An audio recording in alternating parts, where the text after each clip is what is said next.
Is Mousa Dembele the most underrated Premier League player?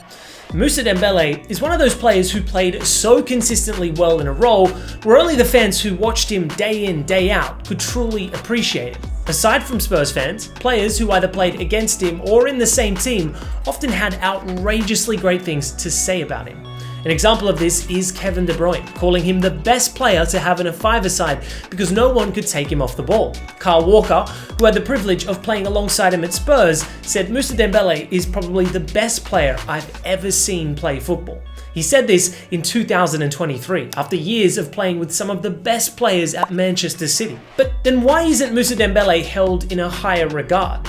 One reason is that he played for Spurs, and over the years, many Tottenham players haven't been given their flowers because they haven't won much in the modern era. But a bigger reason is that before Conte made the defensive midfield position crucial in the eyes of Premier League fans and made them realise that it could win you titles, the role was usually associated with physicality over technique. In recent transfer windows, the sales of Declan Rice and Moises Caicedo for over €100 million point towards the rising value of a reliable defensive midfielder. Mousa Dembele's skill set and ability might have come a decade before it could be truly appreciated. Today, he would be the perfect holding midfielder in a Guardiola side. Maurizio Pochettino once said that someday when he writes a book, Dembele will be mentioned alongside players who the Argentine was lucky enough to have met throughout his career. He said one was Maradona, then Ronaldinho, JJ Okocha, Ivan de la Peña, and then Mousa.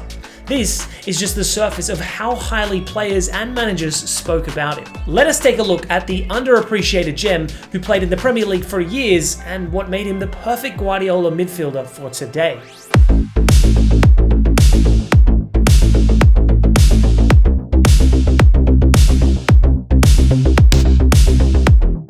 Growing up in Belgium and making his way to the Dutch First Division, Mousa Dembele attracted global attention when he played under Louis van Gaal at AZ Alkmaar. He was Van Gaal's most important player during the 2006-2007 season when AZ lost the Eredivisie title on the final match day. 2 years later, the team started slow and Dembele was injured from October to December. But after coming back from injury, he was by far the best player in the league and led them to win the league title. This put him on the radar across Europe, and a year later, Fulham bought him for just €6 million.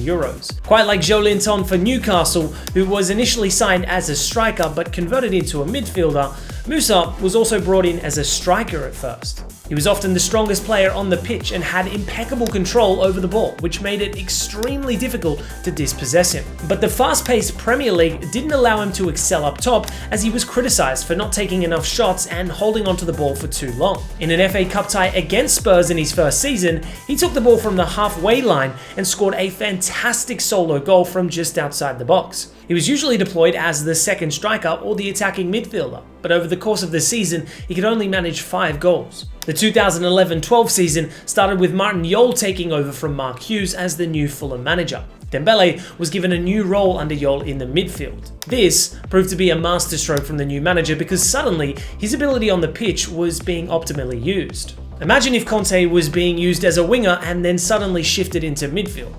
Dembele's new role had a similar impact for Fulham, who were now extremely comfortable in the middle of the park. He had an immense amount of strength, and at the same time, his quick feet made him a great dribbler. This combination made him a great ball carrier and line breaker who would initiate attacks from the back. He played like someone who had years of experience playing in the Premier League, and the fast pace of the game didn't affect him in midfield. He could hold off the press almost like Busquets. Some could even argue that he was even better than Busquets at keeping possession under pressure. This new role got him the attention of top clubs around the world, as scouts reported his ability to dominate the midfield. His last game in Fulham colours came at Old Trafford, where he bossed the midfield and reportedly had United looking for his signature that window. There was also interest from Real Madrid, but fortunately for Spurs fans and unfortunately for Mousa Dembele, Daniel Levy acted quickly and triggered his release clause for €19 million, 2 days before the 2012 summer window ended. This was also Fulham's record sale back then.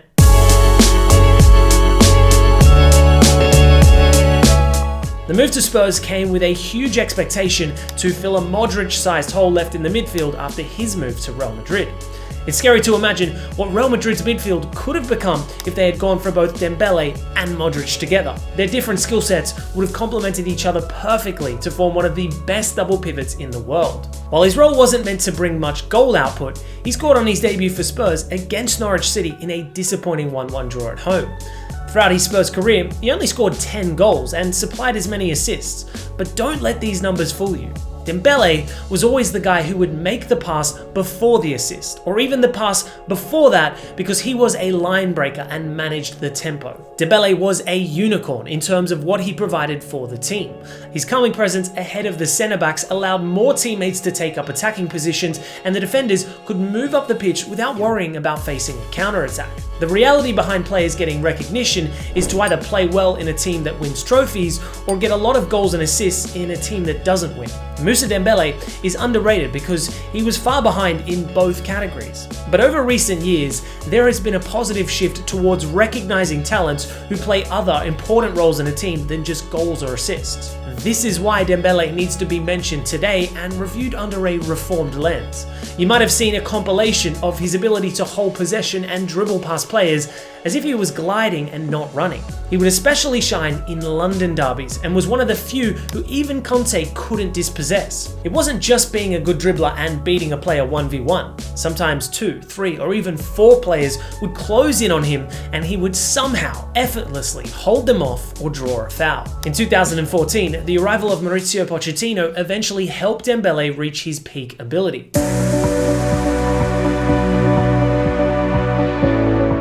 Spurs drastically improved under their new manager, and a brilliant striker out of the academy couldn't have flourished at a better time. As Harry Kane gained experience and rapidly became one of the best strikers in the league, Pochettino was insistent on promoting more academy graduates in his first season in charge. This limited Dembele's participation in the new Spurs side. But before his second season in 2015-16, Pochettino had managed to stamp an identity upon the Lilywhites, and the front four of Dele Alli, Eriksen, Son and Kane were perfectly linked in attack.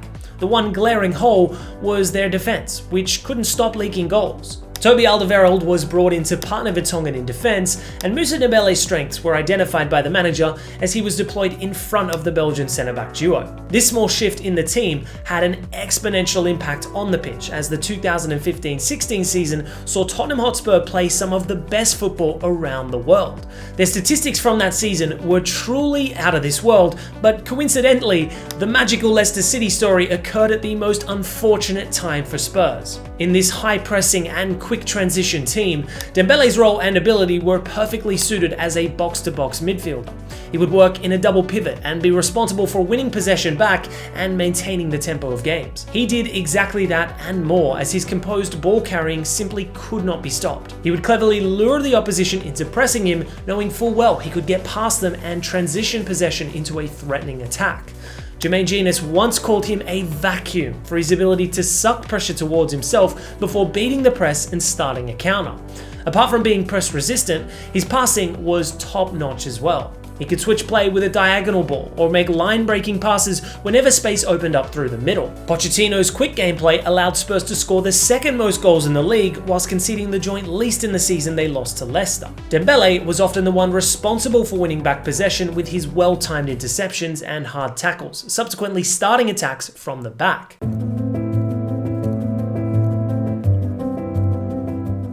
By 2018, pundits had started recognizing Dembele as the secret to Tottenham's dominance under Pochettino. He was nearing 30 by this time, and injuries were not kind to the Belgian. He kept going even after ankle injuries, and surgery kept him out for solid chunks of the season, and showed his elegance every time he took to the pitch. The 2018 World Cup was another platform where he showed glimpses of brilliance in just under 180 minutes that he got to play across the campaign.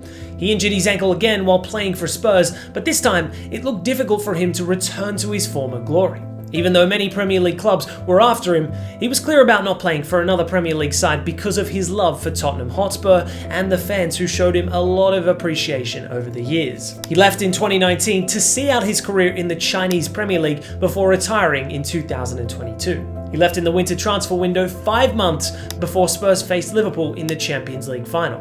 A fit Dembele in the final could very possibly have changed the result. He has some of the best testimonials from players and managers who truly saw his ability. These testimonials have a common pattern of you will only recognize how good he is if you play with him or against him. Mousa Dembele is ultimately your favorite player's favorite player, and that really says it all. But can you think of any other players from the past who really don't get their flowers in terms of recognition?